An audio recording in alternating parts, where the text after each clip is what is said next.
सर्व पत्रकार बंधूंचं स्वागत. भगिनी आहेतच आपल्या यातले बरेच पत्रकार मगाशी मुंबऱ्यामध्ये चेंगरून चिरडून इथपर्यंत पोहोचलेले आहेत आणि महाराष्ट्राला आपण ठाण्यातली आणि मुंबऱ्यातली सत्यस्थिती दाखवलेली आहे. माननीय उद्धवजी म्हणाले की प्रास्ताविक करा. मी प्रास्ताविकाची अजिबात गरज नाही आहे खरं म्हणजे. तरी आज सकाळी कोणीतरी आव्हान देत होतं, ठाण्यात येऊन दाखवा माननीय उद्धव ठाकरे साहेबांना. आम्ही ठाण्यात आलो, ठाण्यातून मुंबऱ्याला गेलो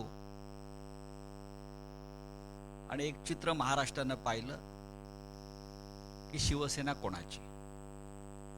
इलेक्शन कमिशनला जरी हे समजलं नसेल, मी इथे दोन ठाण्याचे ठाणेदार बसलेले आहेत, जितेंद्र आव्हाड आणि खासदार राजन विचारे, आणि आमचे सगळे सहकारी इथे उपस्थित आहेत. फार वेळ न लावता मी माननीय उद्धवजींकडे माईक देतो आणि आपण त्यांच्याशी संवाद साधावा. सर्वप्रथम आपल्याला सर्वांना आणि आपल्या माध्यमातून महाराष्ट्रातील सर्व जनतेला मी दिवाळीच्या शुभेच्छा देतो आहे. आत्ता आपली पत्रकार परिषद आहे, नाहीतरी कोणतरी पाठी रिकाम्या खुर्च्यांचा फोटो काढेल आणि दाखवेल की यांच्या प्रेस कॉन्फरन्सला खुर्च्या रिकाम्या होत्या. तर फरक फक्त समजून घ्या, ही प्रेस कॉन्फरन्स आहे, पत्रकार परिषद, आणि तरी देखील बऱ्याचशा खुर्च्या भरलेल्या आहेत. आपण सर्वजण साक्ष आहात. आता संजय राऊत म्हणाले त्याप्रमाणे मी तुम्हाला सर्वांना धन्यवाद देतो. महाराष्ट्रातलं खरं चित्र आपण आपल्या माध्यमातून संपूर्ण देशाला दाखवलेलं आहात. पोलिसांची हतबलता सुद्धा सर्व महाराष्ट्राने पाहिलेली आहे. यात मी पोलिसांना दोष देत नाही, पण सरकार म्हणून जो काही कारभार सुरू आहे, या सरकारने याच पोलिसांना वारकऱ्यांवरती लाठीमार करायला लावला होता. याच सरकारने शांततेत चालू असलेलं मराठा आरक्षणाच्या सर्व आंदोलकांवरती अत्यंत पाशवी लाठी हल्ला करायला लावला होता. आणि याच सरकारने त्याच पोलिसांना आज चोरांचं रक्षण करायला लावलं. म्हणजे मी समजू शकतो पोलिसांची मानसिकता काय झाली असेल, की ज्यांना कसं वागवायचं हे त्यांना पोलिसांना कळले, त्यांचं रक्षण करावं लागतंय. अशी नामुष्की मला नाही वाटत यापूर्वी महाराष्ट्रामध्ये कधी पोलिसांवरती आली असेल. आज मी स्वतः आलो होतो, हे एवढ्यासाठी आलो होतो कारण सत्तेचा माज ह्या गद्दारांना आलेला आहे. यांच्याकडे हे नेभळट आहेत. अगदी मी उघडपणाने सांगतोय, नेभळट आहेत. गद्दार तर आहेतच, चोर तर आहेतच, पण नामर्द पण आहेत. कारण यांना सत्तेचा आधार घेऊन हे अत्याचार करतायत. जिथे वर्षांपासून, काही म्हणजे 20-25 वर्षापासून शिवसेनेची शाखा होती नव्हे, ती आहेच, ती यांनी बुलडोजर लावून पाडली.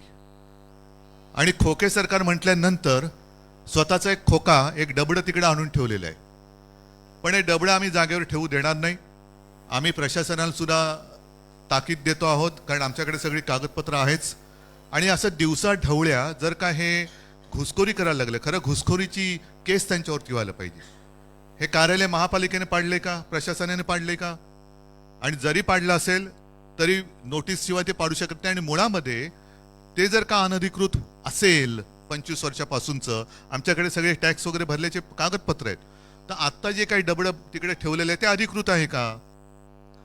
तर उद्यापासून शिवसेनेची शाखाही तिकडेच होईल. उद्यापासून म्हणजे आता उद्या दिवाळी आहे, एक 2-3 दिवस दिवाळीचे होऊ द्या, पण तिकडेच शिवसेनेची शाखा आमच्या, कारण शिवसेना ही एकच आहे.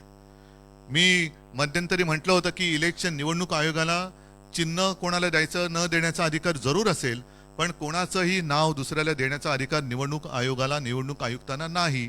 त्याच्यामुळे शिवसेना ही एकच आहे आणि ती आमची आहे. त्याच्यामुळे शिवसेनेची शाखा जिथे होती तिकडेच राहील. आणि पोलीस आहेत, महापालिका प्रशासन आहे, यांना सुद्धा मी नम्रपणाने सांगू इच्छितो की हा जो काही एक जुलूम जबरदस्तीचा प्रकार चाललेला आहे, एक तर तुम्ही बाजूला व्हा, आम्ही बघून घेतो यांना काय करायचं ते, आम्ही बघतो. पण पोलिसांकडनं त्यांचं रक्षण होणार आणि आमच्यावरती जर का दंडुके चालणार असतील तर एक ह्या गद्दारांना कळलं पाहिजे की त्यांचं राजकीय आयुष्य आता अल्प राहिलेलं आहे. एक थोड्या काळापुरते सोबती आहेत राजकारणामध्ये, त्याच्यानंतर त्यांचं काय होईल. गद्दारीचा शिक्का तर आहेच, पण त्याचबरोबराने चोर म्हणून जो काही शिक्का त्यांच्यावरती लागणार आहे, लागलेला आहे, तो त्यांना पुसता येणार नाही. आज आम्ही एक संयम दाखवला, कारण बॅरिकेड्स तोडून आम्ही जाऊ शकलो असतो. ऐन दिवाळीमध्ये कुठेही गुंडागर्दी नको म्हणून एक संयम मी स्वतः बाळगला. खरं म्हटलं, एक 2-4 दिवसापूर्वी मी जाहीर केलं होतं मी इथे येणार, आणि ते जाहीर केल्यानंतर सरकारचं काम होतं की तिकडे त्यांच्या भाडोत्री गुंडांना त्यांनी येऊ द्यायला नाही पाहिजे होतं, आणि येऊ दिलं ते दिलं. परत त्यांच्या दिमतीला त्यांनी पोलीस संरक्षण दिलं. हे अत्यंत नामुष्की आणणारं हे सगळे चित्र आहे. आणि एकूणच ज्यांचं आकलेचं दिवाळं निघालेलं आहे त्यांच्यामुळे महाराष्ट्राची दिवाळी वाईट होऊ नये म्हणून आज आम्ही संयम बाळगलेला आहे. पण याचा अर्थ असा नाही की दरवेळेला आमच्याकडनं संयम आणि तुमच्याकडनं यम असं काही होणार नाही. जर तुम्ही तसे वागणार असाल तर आमच्या सुद्धा संयमातला जो स आहे तो गेल्याशिवाय राहणार नाही. आणि मग परत एकदा सांगतो, पोलिसांना बाजूला ठेवा, जे काय व्हायचं ते होऊ द्या. ठीक आहे. या निमित्ताने मी तुम्हाला सगळ्यांना धन्यवाद देतो. आणि सर्व गर्दीमध्ये जर आपली कुठे काही गैरसोय झाली असेल तर दिलगिरी व्यक्त करतो. पण धन्यवाद एवढ्यासाठी की जे काय राज्यात चाललेलं आहे ते चित्र तुम्ही संपूर्ण देशाला दाखवलं, त्याबद्दल धन्यवाद.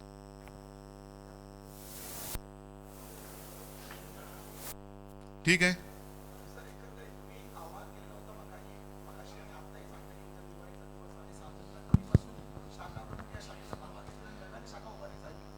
नक्कीच राहील. आणि मी म्हटलं ना की खरं आता ते डबडे जे काय त्यांनी ठेवलेले आहे ते डबडे त्यांनी उचललं पाहिजे. प्रशासनाने त्याला परवानगी दिली का? आणि आम्ही कोर्टात पण गेलेलो आहोत, कोर्टात पण गेलेले आहे. तर त्याच्यामुळे ते जो काय कंटेनर आहे हे कंटेनरवालेच आहेत, खोके सरकार. त्याच्यामुळे त्यांचा कंटेनर कदाचित रिकामा झाला म्हणून त्यांनी एकीकडे आणून ठेवला असेल, तर तो भरून जर पाठवायचा असेल ते कुठे त्यांच्या बापजाद्यांकडे, मालकाकडे, तर पाठवावा.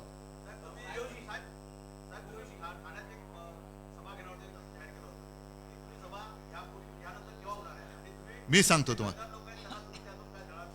नाही, गद्दारांना धडा शिकवण्यासाठी मी ठाण्यात येण्याची गरज नाही. ठाणेकर हे तगडे आहेत आणि ठाणेकरांना गद्दारी चालतच नाही मुळामध्ये. कारण गद्दारांना धडा शिकवा हा आमच्या आनंद दिघेंचाच एक गुरुमंत्र हा ठाणेकरांनी जोपासलाय. त्याच्यामुळे ठाण्यामध्ये गद्दारी चालणारच नाही. मी सभा घेणार आहे ते थोडं एक काही दिवसानंतर याचं, कारण का आता नुकतंच दसरा मेळावा झालेला आहे. त्याच्यानंतर दिवाळी झाल्यानंतर एक महिनाभरामध्ये वगैरे आपण इकडे सभा घेऊ. डिसेंबर किंवा जानेवारी सभा. हो, अर्थात, नक्कीच. आणि महाविकास आघाडीची सभा तर घेऊच, पण मी सर्व महाराष्ट्राला एक महाविकास आघाडीच्या कार्यकर्त्यांना सांगतोय की जिथे जिथे ह्या चोरांची गुंडागर्दी होईल तिकडे सर्वांनी एकजुटीने उभं.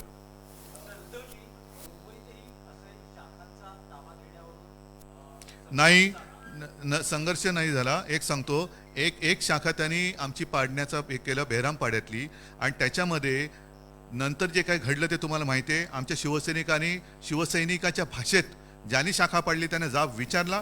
फक्त हे एवढे नादान आहेत की तिथे छत्रपती शिवाजी महाराजांचा पुतळा होता, हिंदू हृदय सम्राट बाळासाहेबांचं चित्र होतं, ते काही न करता त्याच्यावरती हातोडा मारणारे हे नकली बाळासाहेबांचे विचारवाले लोकांसमोर जाऊ शकत नाहीत.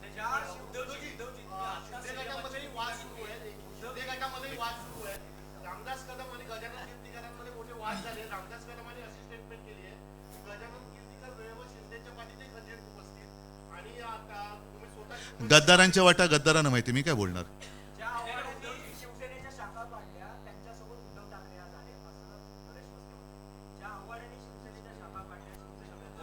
कोण मस्के कोण त्या कोणाची कोणी प्रश्न विचारते आणि कोणाला उत्तर द्यायचं.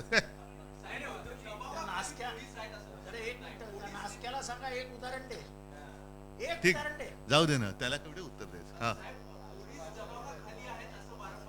होय.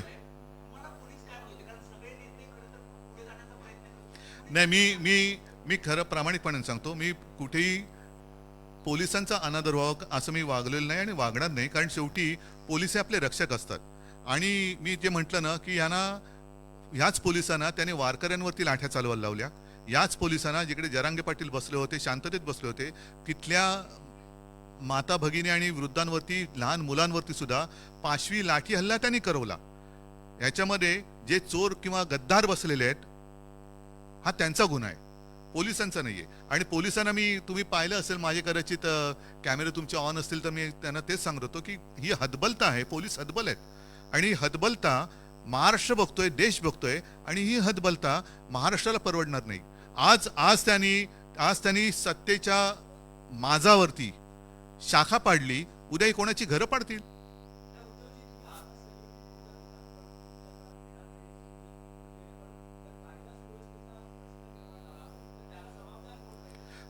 मला असं वाटतं, सदरक्षणाय खल निग्रणाय हे पोलिसांचं ब्रीदवाक्य आहे. पोलिसांनी त्याला जागावं.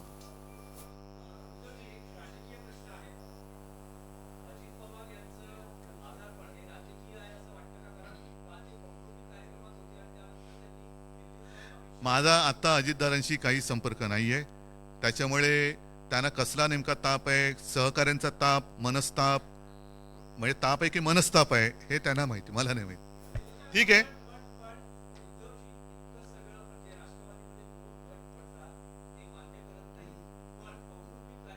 जाऊ दे. मला वाटतं आज त्याच्याबद्दल बोलण्यासाठी मी नंतर परत येईन. पण आज एकच आहे, पुन्हा एकदा सांगतो की यांचा सत्तेचा माज हा आता उतरवण्यासाठी आम्ही सगळेजण रस्त्यावरती उतरलेलो आहोत. महाराष्ट्रातील जनतेला एकच सांगतोय की तुम्ही काळजी करू नका, आम्ही मजबूतीने तुमच्या सोबत आहोत.